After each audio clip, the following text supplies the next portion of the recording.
तमाम सवालों का जवाब देने के लिए आज हमारे साथ ख्वाजा आसिफ साहब मौजूद हैं। ख्वाजा साहब बहुत शुक्रिया। आइंदा इंतखाबात को कैसा देखते हैं?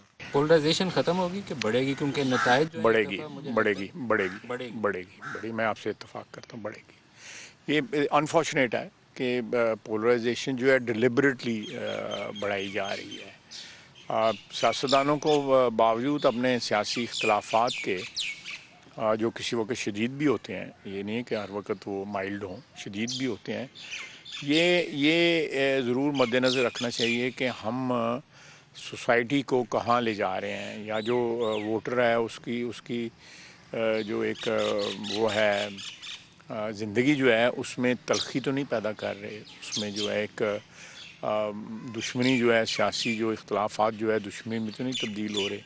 मैं समझता हूँ कि सियासतदानों ने मैं सियासतदानों को मुर्द इल्ज़ाम नंबर 1 पे ठहराऊँगा, लेकिन इसमें बाकी अदारे भी माजी में शामिल रहे हैं कि वो इस चीज़ को इस्तेमाल करते रहे हैं जो भी एजेंडा होता था उसकी तकमील के लिए।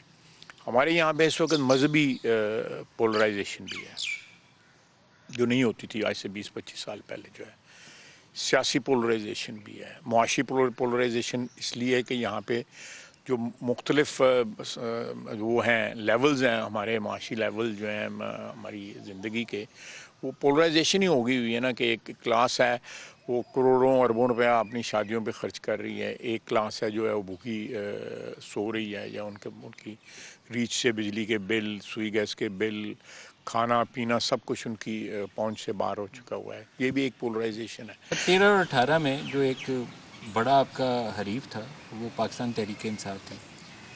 शायद अभी भी उसकी उस्मान डार की वालदा हो सकता है बड़ा मद्दे मुकाबल के तौर पर वही सामने है, लेकिन तहरीक इंसाफ के पास बल्ला नहीं है, सदर से महरूम है। पार्टी की लिस्ट जो शाया होती है उसके अंदर उस जमात के आगे सदर का नाम नहीं लिखा हुआ। तो ये एक इलेक्शन ऐसा है जिसके अंदर कंट्रोवर्सी इलेक्शन से पहले है। ये आप दुरुस्त फरमा रहे हैं, लेकिन मेरा ख्याल है इस कंट्रोवर्सी को जनरेट करने में पीटीआई का अपना बहुत हाथ है। आप देखें, मैं आपसे ये पूछने की जिसारत कर रहा हूँ कि मुझे बताएं इस वक्त पीटीआई की कौन सी लीडरशिप है जो पिछले 4 या 5 साल जो उन्होंने हुक्मरानी की है उसमें वो सफ़े अव्वल में थे? कोई भी नज़र नहीं आएगा। वोखला नज़र आते हैं।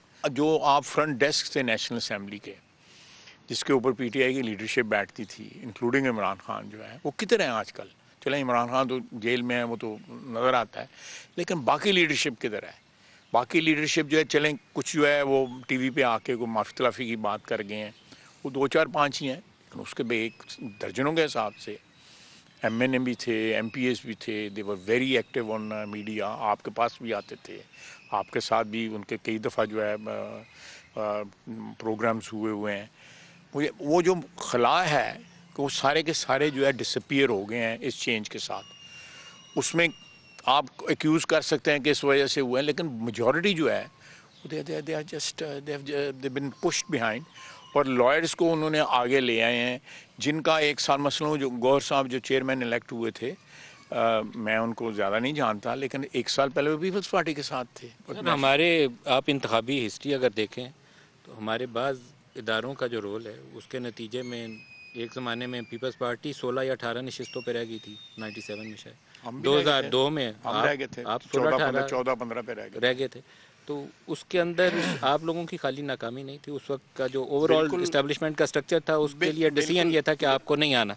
इस दफ़ा शायद वो पीटीआई के लिए डिसीजन है, बंदा गायब हो जाता है, नॉमिनेशन पेपर छीन लिए जाते हैं, फाड़ लिए जाते हैं। मैं आपसे इख्तलाफ नहीं करूँगा, हमारी तारीख जो है वो गवाही दे रही है, मैं किस तरह इख्तलाफ कर सकता हूँ? मैं इख्तलाफ करूँगा तो एक किस्म की मैं समझता हूँ हटदर्मी होगी। तारीख हक़ाइक़ हैं, उनको डिनाई नहीं किया जा सकता। आपके हल्के में एक वाक़या हुआ और आई एम श्योर कि आप उसके हिस्सेदार नहीं होंगे, उसकी मजम्मत करना चाहेंगे, लेकिन आपकी ज़ुबानी में मजम्मत सुनना चाहता हूँ।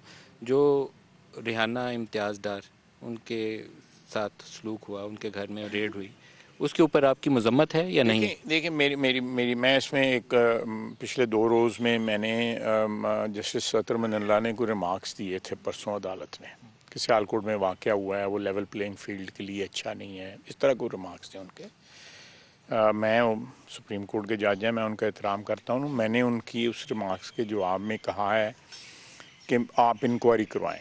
आप सुप्रीम कोर्ट के जज हैं, आप खुद इंक्वायरी करें कि ये वाक़या हुआ है, इसकी कितनी सदाकत है इसमें, और वहाँ पे जो उन्होंने ऑडियो रिलीज़ की है उसकी फोरेंसिक कराएं। वहाँ पे 4 कैमरे थे, उससे जो वीडियो है वो निकालें और देखेंगे वाक़या क्या हुआ है, उसकी असलियत क्या है। एक तो ये होगा। दूसरा, मैंने उनको ये साथ ये भी देखें कि उसमें मेरा क्या हिस्सा है या मेरी क्या उसके साथ कनेक्शन है, इसके भी इंसाफ करें। जब वाक़या हुआ था ना, उसमें कुछ सच्चाई थी। जब हमारी हुकूमत थी उस वक्त मैंने मजम्मत की थी और साथ ये ऑफ़र की थी कि जी आप अगर इजाज़त दें तो मैं आपके घर आके आपसे माजरत भी कर सकता हूँ। मैंने मीडिया पे की, इसी जगह पे मैं अपने घर में मीडिया के साथ गुफ्तगू की थी। अगर कोई ऐसी वहाँ पे वाक़या हुआ है तो मैं बिल्कुल ऐसे वाक़यात की कभी भी हिमायत नहीं करूँगा, मज़म्मत करूँगा, लेकिन इस्टेब्लिश तो हो कि ये वाक़या हुआ है कि नहीं हुआ। अगर वाक़या हुआ है, बिल्कुल आप जो आप कह रहे हैं बिल्कुल ठीक कह रहे हैं, मैं उसकी मज़म्मत करूँगा। 2013 और 18 में आपने यहीं से उस्मान डार को शिकस्त दी थी। आज हमने वॉक्स पॉप्स लिए हैं, थोड़े लोगों से रद्द-ए-अमल लिया, तो सरप्राइजिंगली मेरी तवक्को से थोड़ा बरअक्स है, क्योंकि बाज़ हलकों के अंदर पीटीआई के लिए काफ़ी ज़्यादा एक लहर मौजूद है। यहाँ आप बड़ा कंपैरेटिवली पोजीशन है अभी राइट नाउ। अगले 6 हफ्तों में क्या होगा मुझे मालूम नहीं है, लेकिन आपकी पोजीशन अभी तगड़ी मजबूत खड़े हैं आप, कंपैरेटिव पोजीशन है। तो इंतखाबात से क्या तवक्कुआत है आपकी खुद अपने हवाले से? देखिए, मैंने 4 जो इलेक्शन 2000 के बाद लड़े हैं उसमें 2002 वाला, 2018 वाला, ये 2 इलेक्शन हैं जिनमें क्लोज कंपटीशन हुआ। एक में कुछ 3800 का था और पिछले इलेक्शन में 1600 का था। उसके अलावा जो है मैंने पहला इलेक्शन 25,000 के मार्जिन से जीता। फिर दूसरा इलेक्शन जो है 96 या 97 वाला भी, वो भी मेरा ख्याल है कुछ 35-40 हज़ार। आपकी क्या तवक्को? जिस तरह आप कहते हैं कि कंपटीशन बिल्कुल है, मैं उसको deny good competition, good competition, लेकिन इंशाल्लाह ताला अल्लाह खैर करेगा। इस वक्त तकरीबन 1.5 महीना बाकी है। इस 1.5 महीने में बहुत सी कंट्रोवर्सी सेटल होंगी। धुंध भी, वैसे धुंध तो है, आपने रात आए हैं आप, लेकिन जो सियासी धुंध है वो भी कुछ छटेगी, ज़रा क्लैरिटी के साथ नज़र आना शुरू। सियासी धुंध नहीं साफ होने वाली। नहीं, मैं इंतखाबात के हवाले से बात कर रहा हूँ। सियासी धुंध जो है ना, उसके लिए मैं समझता हूँ कि विल नहीं है। उसकी वजह क्या है कि हर दौर में एक सियासी धुन जो है ना, वो किसी न किसी के फ़ायदे में होती है, किसी न किसी के रियासती इदारों की विल नहीं है। देखिए, रियासी इदारों में हम भी शामिल हैं, उसमें शामिल हैं, हम भी शामिल हैं उसमें, इस्टेब्लिशमेंट चैनल में। पर पॉलिटिकल पार्टीज है नंबर 1, मैं उनको नंबर 1 में ले आता हूँ। अदलिया देख लें आप, अदलिया का क्या रोल जो है हमारी तारीख में क्या रहा है, मैं समझता हूँ बड़ा अफसोसनाक रोल रहा हुआ है। अगर अंपायर ही ठीक हो तो कुछ न कुछ जो है उसका फ़र्क पड़ता है, अंपायर अगर ठीक हो। और अगर अंपायर टीवी पे बैठ के नौकरी भी कोई करनी होती है ना, फिर फैसले करने पड़ते हैं। एक जज साहब ने कहा हुआ है, अंपायरों हमारों की भी तारीख है। एक लास्ट क्वेश्चन पूछ लूँ, पीडीएम की हुकूमत जो थी पाकिस्तान की तारीख में जो नाकाम तरीन तजर्बे हैं उसमें से एक थी।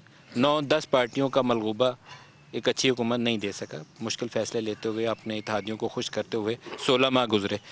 अगर दोबारा एक पीडीएम टाइप स्ट्रक्चर 8 फरवरी 2024 को मार्ज़ वजूद में आ जाता है तो पाकिस्तान का क्या बनेगा? मैं आपसे अदब के साथ इख्तलाफ करूँगा। ख्वाजा आसिफ साहब, बेस्ट ऑफ लक फरवरी 8 के लिए। आप इंतखाब जीतिए, अच्छा मुकाबला करें और फिर इंशाल्लाह दोबारा आपसे रद्द-ए-अमल लेंगे। इंशाल्लाह, थैंक यू।